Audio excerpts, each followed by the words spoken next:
Betty and I had been together for 5 years, and lately the atmosphere in our home had grown dense, thick with the kind of silence that once would have felt unnatural. Conversations that used to drift effortlessly had shrunk into short, logistical exchanges. What's left on the grocery list? Did you pay the electric bill? When's your next meeting? She'd often be glued to her phone, scrolling endlessly with a blank, unreadable expression, while I buried myself in work and found excuses to stay late. That Thursday, dinner passed without a word. The only sounds were metal against ceramic, forks tapping plates, followed by stillness. She stayed seated, face lit by the blue-white light of her screen. I started clearing the dishes, stacking mine beside me. I watched her, waiting for her to say something, anything, a comment about work, a complaint about traffic. Nothing, just a long sigh. Then she placed her phone on the table, eyes fixed somewhere over my shoulder like she was bracing for a crash. "I think we should take a break," she said. The words came out flat, like she'd rehearsed them 100 times, detached. I leaned back, just looking at her for a few seconds. Her words weren't a shock. They were only new because she'd finally spoken them out loud. I didn't argue. I didn't beg. I simply said, "All right." Her head snapped up, as if my answer caught her off guard. "That's it? Just all right?" "You said you needed space," I replied, calm. "I'll give it to you." She blinked, like she hadn't expected me to accept it so easily. But after months of silence and tension, I couldn't see the point in clinging to something she was already letting go of. What I didn't say, but fully understood, was that a break was never really about finding clarity. It was code for someone else already being involved. A week earlier, she'd casually mentioned that her ex, Adrian Cole, had moved back to the area. "He just got hired here," she said, tone off like she was testing the waters. Now, her sudden request for distance made perfect, painful sense. I didn't need a roadmap to figure it out. 2 days later, she packed a bag and left. Most of her things stayed behind, boxes stacked neatly along the living room wall. "I'll come back for them soon," she said. She also assumed I'd take care of the rent on my own. "It's just temporary, Connor," she added. "You can manage for a month. I'll figure everything out."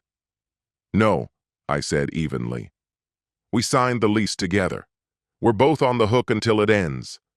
She pressed her lips into a tight line. "You don't have to be so cold about it." "I'm not being cold," I answered. "I'm being realistic." She left in a rush, clearly frustrated. That was the last time we spoke face-to-face for a while. Later that evening, I emailed her a formal rent agreement outlining her portion. Everything in writing, just to keep it clean. If she wanted space, she'd get it, complete with financial accountability. What I didn't know was that this break would turn into something far more tangled than either of us had anticipated. When the first of the month rolled around, Betty didn't send her portion of the rent. I paid the full amount myself to avoid damaging my credit, then followed up with a certified letter, lease enclosed, key sections highlighted, especially Clause 14, joint and several liability. Her response came by text. "Do we really have to do this now? I'm dealing with a lot." My reply was short. "Rent's due on the 1st. You're responsible for half." She went silent. 2 days later, I checked social media. There she was, laughing next to Adrian at a wine bar. The caption read, "Old friends, new beginnings." I took a screenshot, not out of spite, but for documentation. Month 2 came and still no payment. I sent another certified notice, this time with a formal demand letter I'd drafted myself. I mailed it to her parents' address, her last known permanent residence. She called that same day, seething. "Are you serious, Connor? A legal letter? From you?" "I'm just following the lease," I said, steady. "If you want out, we can terminate early and split the break fee. Otherwise, your obligation stands." "You know I can't afford that right now." "Then you need to pay your half." She hung up after accusing me of being heartless. The next morning, she marched into the property manager's office and signed the early termination agreement. She put her share of the fee on a credit card. On her way out, she walked past me without making eye contact, muttering, "You're going to regret this." Next came the issue of her belongings. According to state law, I had to give proper notice before anything left behind could be classified as abandoned property. I got in touch with Mrs. Klein, our landlord, and she agreed to send a formal notice to Betty's parents by mail.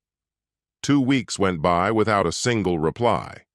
I secured a storage unit, packed up all of Betty's belongings, and carefully recorded each item in a list.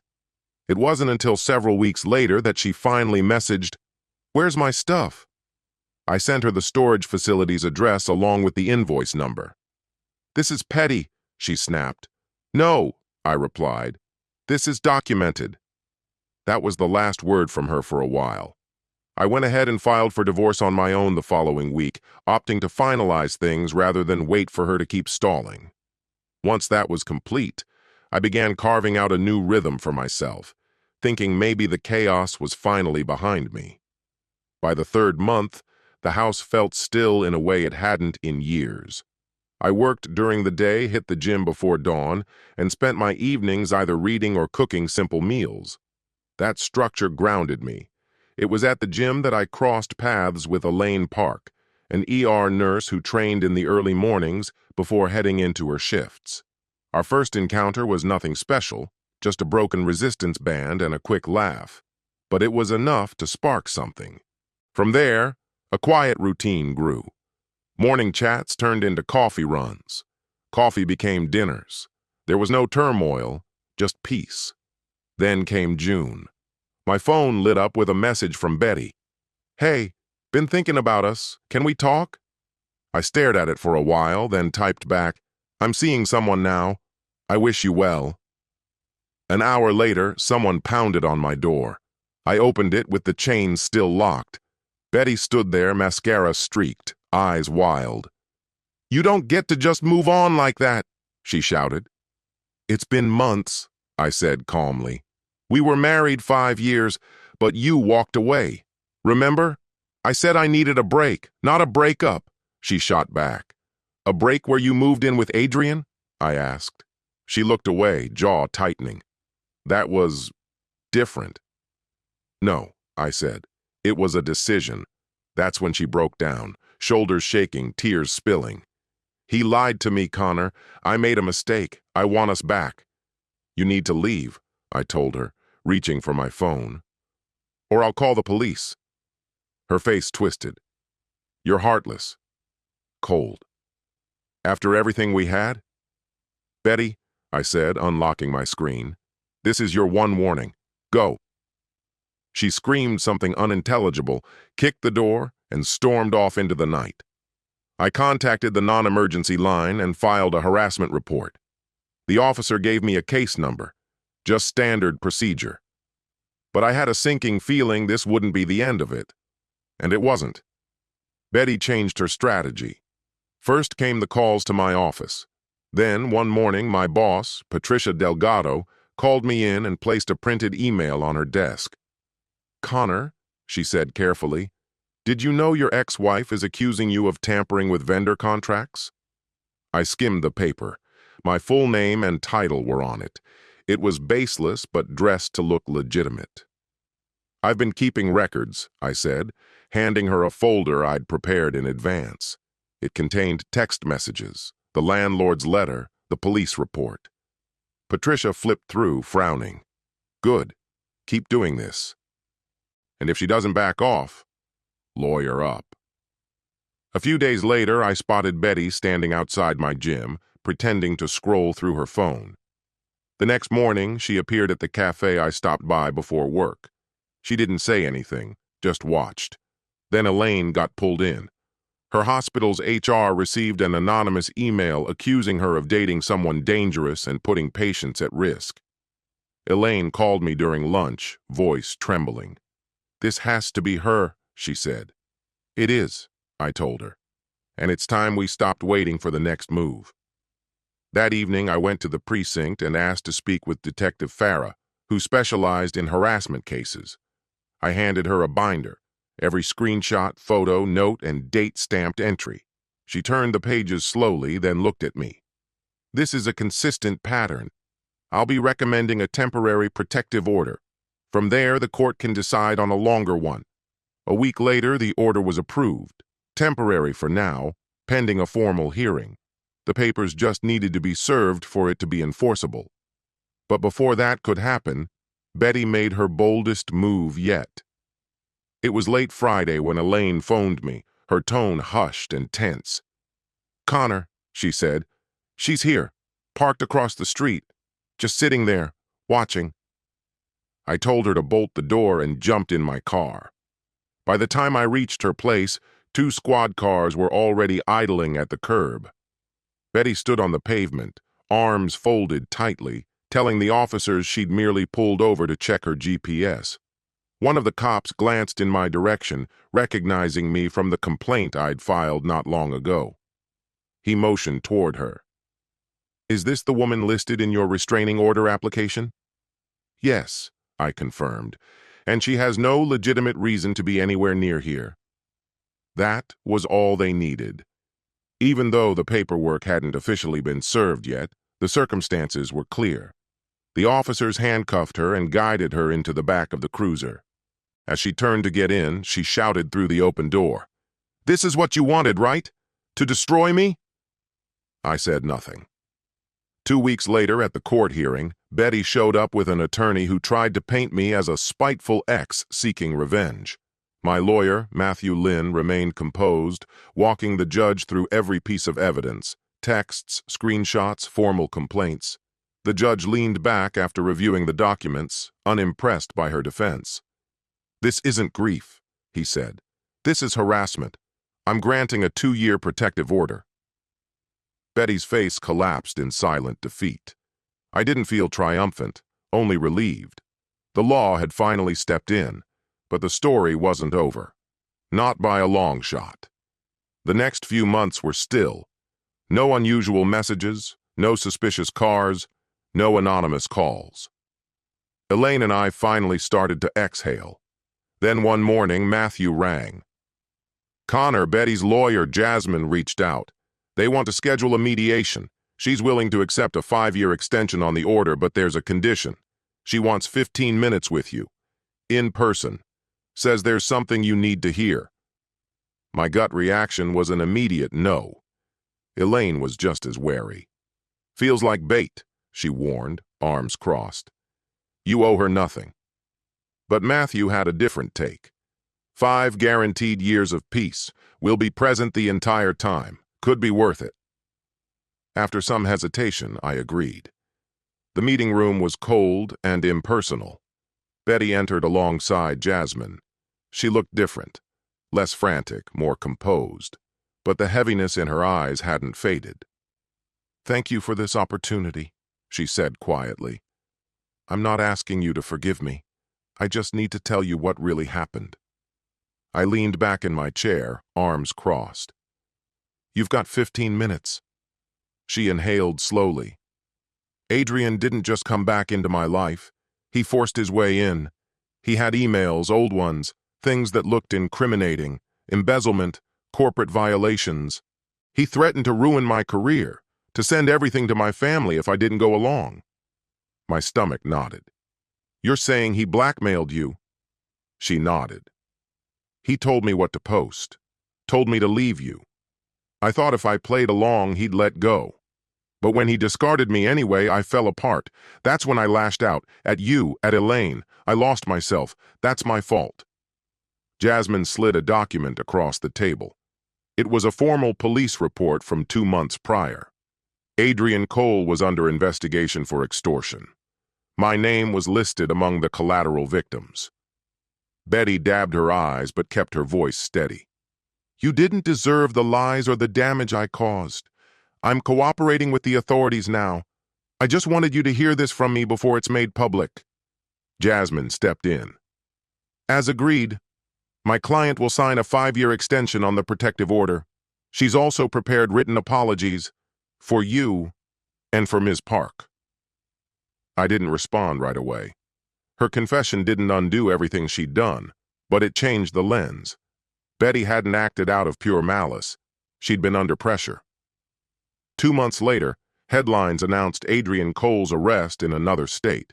The charges were extensive: wire fraud, blackmail, coercion, multiple pages worth.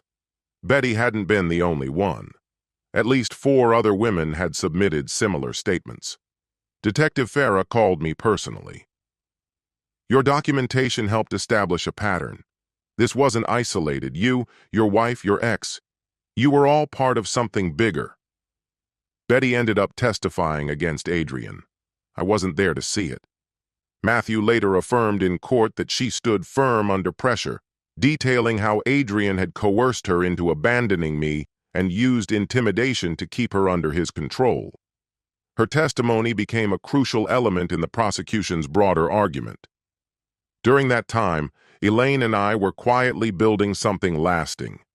We signed a lease on a new place, closer to her hospital shifts.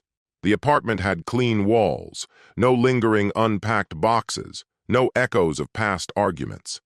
For the first time in what felt like forever, life didn't feel like a constant reaction. It felt intentional. A formal letter of apology from Betty arrived via our attorneys. Elaine opened hers while sitting at the kitchen table. The words were unfiltered, admitting to harassment and acknowledging the fear she had caused. At work, Patricia Delgado closed the loop on the false claims. "Your file is clean," she told me during a meeting in her office. "The clients reviewed your records. They're satisfied, and so am I." A short sentence, but it felt like breathing again. The days following Adrian's arrest were uneventful. No more unmarked cars watching the street, no bizarre texts in the middle of the night, no online attacks, just stillness, the kind I could finally settle into. But stillness has its own sharpness. Sooner or later, someone or something always tries to break the silence. In this case, it came from Betty's side of the family. It was a quiet Sunday when I bumped into Betty's mother, Marjorie, at the grocery store. She caught sight of me near the produce section, hesitated, then approached slowly, like she was weighing whether to speak. "Connor," she said, her tone cautious. I gave a small nod. "I won't hold you up," she continued. "But I just wanted to say, what happened with Betty forced her to finally get help. The therapy, the restraining order, even the arrest. It all made her confront what she's been avoiding. She's getting better, step by step." I looked at her for a moment before replying, "I'm glad she's finding her way, but I still need space." Her smile was faint, touched with sorrow. "I understand, and I respect that. Thank you for not letting it destroy you, for handling it with grace." Then she turned and left.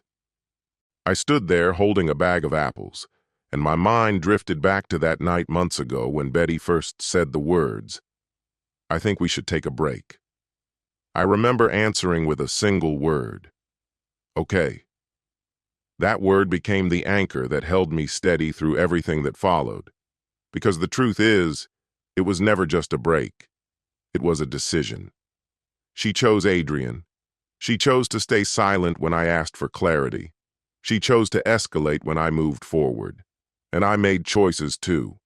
I chose to set boundaries. I chose to document everything. I chose the protection of the law. Elaine and I made a life in the aftermath, quiet and solid. The apartment was unremarkable in the best possible way. Clean surfaces, calm rhythms, no chaos creeping in from the outside. For the first time, I wasn't being consumed by someone else's turmoil. What I learned was clear. Red flags aren't personality quirks. They're warnings. If someone refuses to give you answers, their silence is your answer. Choosing to protect yourself doesn't make you cold. It makes you alive. And above all, you can recognize someone's suffering without making it your job to fix it. Betty had her journey. I had mine. The difference now was this. No one else had the power to press pause on my life again. That chapter was finished, and I was determined to keep it that way.